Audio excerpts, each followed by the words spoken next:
In the midst of the historically chaotic 2019 offseason, tonight I'm predicting the NBA's 2019-20 Eastern and Western Conference standings.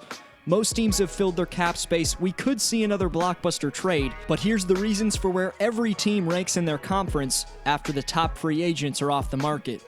First, Marcos Martinez gets the shoutout, who says Brogdon next to Oladipo when he returns is a beastly combo, and to not sleep on the Pacers with Sabonis, Turner, and TJ Warren as well. Tonight's question for next video shoutout is coming up thanks to the best basketball community on YouTube. Appreciate every single answer.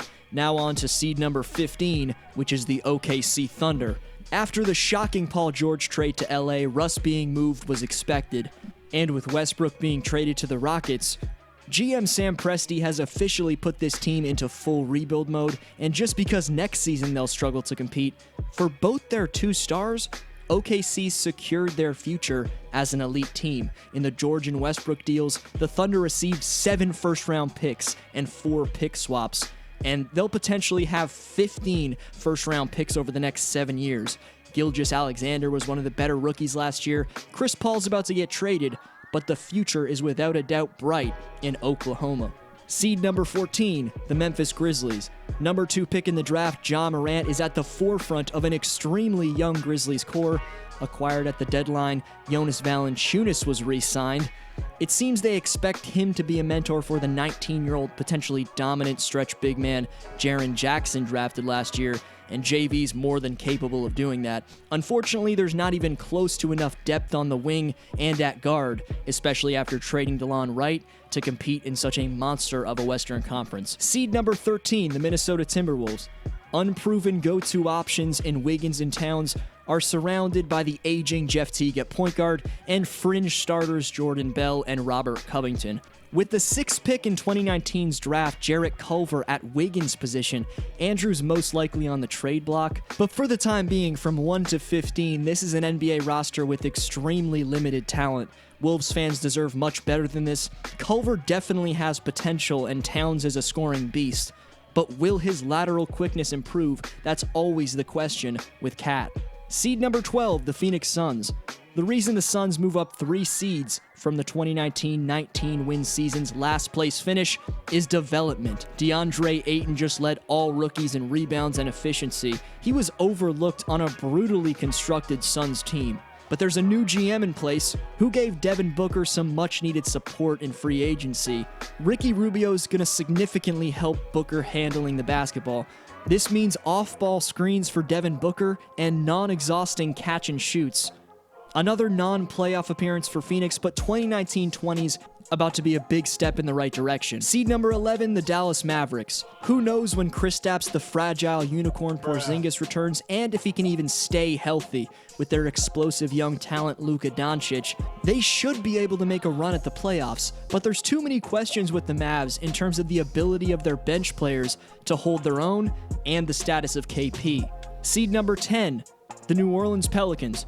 After receiving an improving Brandon Ingram, who most likely starts at the small forward next to Zion at the 4, and Lonzo Ball, who will back up Drew Holiday, New Orleans looks like a future powerhouse. In a deep West, their time's gonna come, and this should be a rare season of missing the playoffs for the deep Pelicans. Seed number 9, the Sacramento Kings. Sadly, I'm predicting the Kings come up just short yet again of the playoffs. Buddy Hield, De'Aaron Fox, and Bojan Bogdanovic are capable of breakout seasons, and it's great to root for them, but the historically great depth of the West keeps their ongoing streak of missing the playoffs going strong. Seed number 8, the San Antonio Spurs. Aldridge and DeRozan should get their point guard DeJounte Murray back to the starting lineup after the tragic preseason ACL tear last October.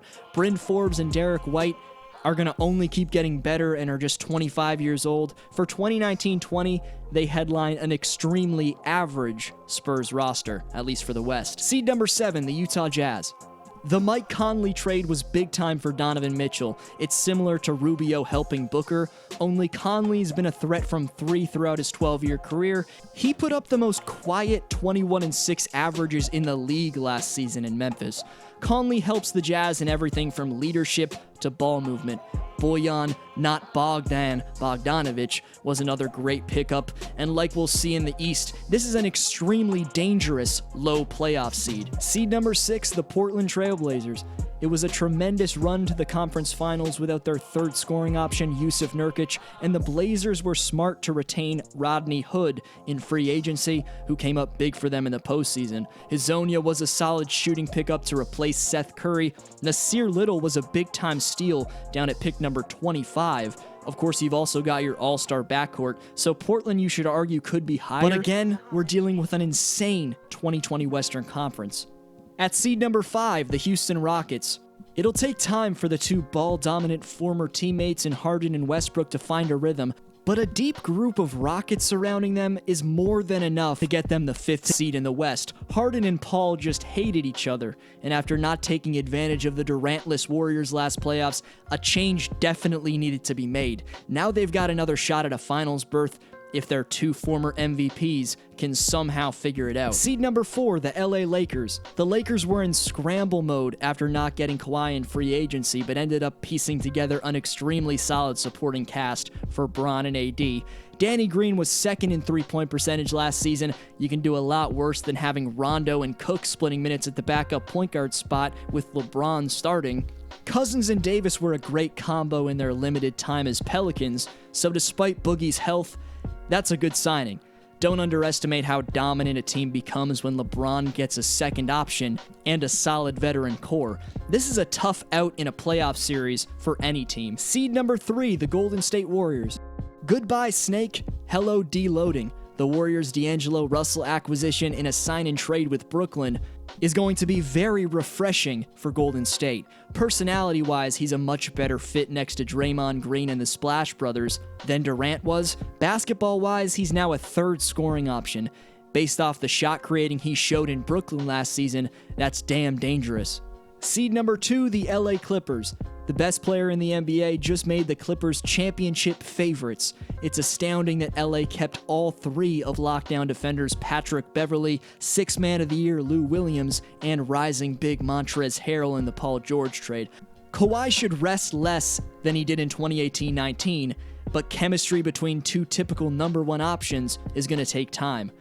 And at seed number 1, the Denver Nuggets. With Jokic, Murray still with their supporting cast all intact, Denver's about to prove their breakout year last season was far from a fluke. Monte Morris at age 24 and Malik Beasley at 22 should be much improved. Bol could be the steal of the draft, and the 3 starters around Jamal and Nikola are former All-Star Paul Millsap, deep-range sniper Gary Harris, and flashy shot creator Will Barton. So very little hype for the Nugs, but I think they win the West when it's all said and done. Moving on to the East, seed number 15, the Charlotte Hornets. Terry Rozier's $58 million contract is the most Walker made in his 8 years total with the Hornets. Yet, at that seemingly way too high price, owner Michael Jordan is getting a Walmart version of Kemba. Charlotte also failed to re-sign key pieces Frank Kaminsky and Jeremy Lamb, so the 15th seed seems like the right fit. Seed number 14, the Washington Wizards. Injury history and a looming trade of either Beal and Wall are the reasons for the maybe shockingly low seed prediction for the Wiz. After a ruptured Achilles, can John Wall ever be the all-star he once was? That's not likely considering how much his playing style relied on athleticism. Seed number 13, the New York Knicks. If you're surprised New York isn't the first or second last team in the East, that's because I think their young team puts up 5 to 10 more wins than the media expects. They've been memed for how they struck out in free agency, but the number 3 pick RJ Barrett, top NBA shot blocker already Mitchell Robinson, developing wing Kevin Knox, and solid free agent pickups Wayne Ellington, Julius Randle, and Taj Gibson bring the Knicks just outside the dweller of the Eastern Conference. Number 12, the Chicago Bulls. Headlined by an average of 24 points a game on nearly 47% shooting from the floor, Zach LaVine broke out into an all-star caliber player last season. A year or two down the line, with their young talent, this Bulls team is going to be in the playoffs, but this coming season, they lack the depth and experience for a spot in the playoffs. Seed number 11, the Cleveland Cavaliers. Kevin Love's heard his name in trade rumors over the last few weeks. If that were to happen, the Cavs would definitely be lower than the 11th seed. Tristan Thompson's not even close to the rim protector he once was. The guard combo of Sexton and Garland is the only hope at the Cavs winning some games, but this is yet another team looking to the future. Seed number 10, the Atlanta Hawks. Atlanta improves from a 12 to 10 seed. Not the breakout year Atlanta's hoping for, but the backcourt of Kevin Huerter and Trae Young continue to flash beastly potential. DeAndre Hunter will be all-rookie second team. Cam Reddish shows he'll be a valuable role player for years to come. With all the developing teams in the East, in a few years, these standings could easily just be flipped. Seed number 9, the Detroit Pistons. Other than getting Derrick Rose on a cap hit of just under $8 million a season, which was a great move, it was a lousy offseason for the Pistons. The depth they have at the shooting guard and small forward positions lack big time, with a rotation of Langston Galloway, Glenn Robinson III, and Luke Kennard. If Blake Griffin can't remain healthy or slows down after yet another lower body injury, Detroit's in trouble. In that case, they'd be much lower than the 9th seed. Seed number 8, the Orlando Magic. Back-to-back playoff appearances will happen in 2020 for a Magic team that's neither here nor there. In the NBA, being stuck in the middle is usually the worst place to be in, but pressured experience for a Mo Bamba, Jonathan Isaac, and Eric Gordon, who are all under 24, is a great thing. Seed number 7, the Indiana Pacers. Whenever Oladipo returns next season, Indiana's still going to be in playoff contention. Firstly, due to their solid bench with the playmaking Corey Joseph, spot-up shooter Doug McDermott, and a near 20-point scorer last season, TJ Warren.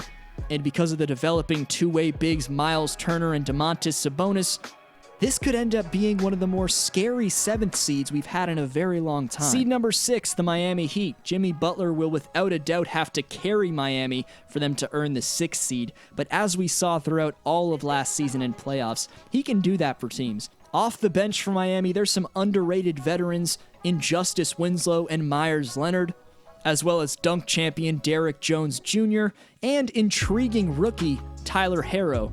With Dragic, Waiters, and Adebayo starting, this is still a very solid team, so it's definitely not just the Jimmy Bucket show. Seed number 5, the Brooklyn Nets. Brooklyn would be 1 or 2 if they had Durant, and the fact that he'll return next year, along with the next young core, getting another year of playoff experience, gives Brooklyn legit 2021 title chances. However, we saw exactly where a team caps out in the playoffs, with Kyrie being a number 1 option. Still, Jarrett Allen, Karis LeVert, and their young core is very solid, but 2020 is not going to be the dominant season the Nets are looking for.